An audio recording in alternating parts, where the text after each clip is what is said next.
Hello, Dr. Meg here. Now, I've delayed doing a 2026 breeder forecast because of all the uncertainty around what was going on in the Middle East. But now, sorry for being purple, there's something wrong with my camera. But anyway, I don't care. I'm going to carry on. Now that things have happened in the Middle East with Iran being bombed, this is going to change things for everybody, for the whole world, even if it stopped tomorrow. So I felt compelled to put out a report for you guys based on some research that I've done. So with the war in the Middle East has obviously been leading to the destruction of oil facilities, gas facilities, and also transport for oil and gas and fertilizer products through the Strait of Hormuz. And even if that was resumed tomorrow, the actual transport part, those facilities are going to take 5 to 10 years to come back online as a best case scenario. So what that's going to mean for everybody is that everything's going to go up in price. We've already seen prices go up for fuel, be petrol or diesel, and outright shortages in many areas already. And we haven't even used up the reserve amounts yet. What's going to happen when we use up those reserves? Who knows? But we will see a lot of inflation. So what that's going to mean is rising costs of everything for everybody, not just breeders, but everybody, because everything relies on transport and energy. So there's going to be a squeeze of people's discretionary spending out there, and this is going to affect us breeders in several ways. Now, another effect coming out of this, owing to advice from the International Energy Agency, they are recommending that governments, among some of the things they do to help control the fallout in their own economies, is to encourage working from home. And that sounds a lot like the COVID thing, right? Will it lead to another puppy rush, though? I don't think so. I'm going to tell you why.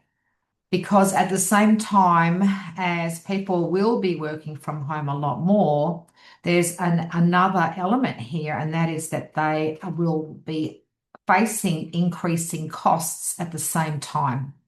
We didn't have that during COVID. Another thing they will be facing is job uncertainty because some businesses will not be able to survive in an environment where materials are going to cost more, transport's going to be more difficult and more expensive. Some businesses won't be able to keep operating. So there will be more layoffs, there will be more unemployment, and we're heading for sad economic times, unfortunately. So what does this mean for breeders? People who are working from home will still want a dog. That's definitely going to happen. But instead of going to breeders and paying a lot of money for the puppy, they'll probably be looking at the bottom end of the market for their puppy. And at the same time, as this is happening, that a lot of people will be surrendering their dogs because they won't be able to afford to look after them because their income will be going down big due to inflation, their real income. So the shelters are going to see an influx in dogs being surrendered, and there'll probably be a lot of pressure on people to adopt rather than shop. And I feel that a lot of people at the bottom end of the buyer market are going to do just that. They're going to end up adopting because of the cheaper price most of the time, and everything's all covered already. The dog's sterilised, vaccinated, and all the rest of it. Now, in the middle of the market, there's going to be, I believe, a squeeze down on pricing because people's discretionary spending is going to be hammered. So our average mum and dad who have, a reasonable income, sort of in the middle of the socioeconomic ladder, they're going to be squeezed. And unfortunately, getting a puppy is discretionary spending, and that's going to be the first thing that suffers. So while they might still go out and get a puppy, they aren't just going to be going for, fancy sort of things that they just happen to be attracted to. They're going to be thinking about the long-term cost of owning that dog because this is something that they have to fit into their budget is the long-term cost. So they'll be a lot more discerning, I believe, about the long-term health aspects of the breed they're choosing. And also, this may affect the size of the breed that they choose. I foresee that there will be an increase in popularity in fundamentally healthy breed dogs in this smaller kind of to medium sized bracket, and maybe a drop in demand for the really big breeds because of the lifetime cost of owning a bigger dog is a lot more. You've got to feed it more. It costs more to board them. You need to buy more worming medicine. Veterinary procedures are more expensive, etc.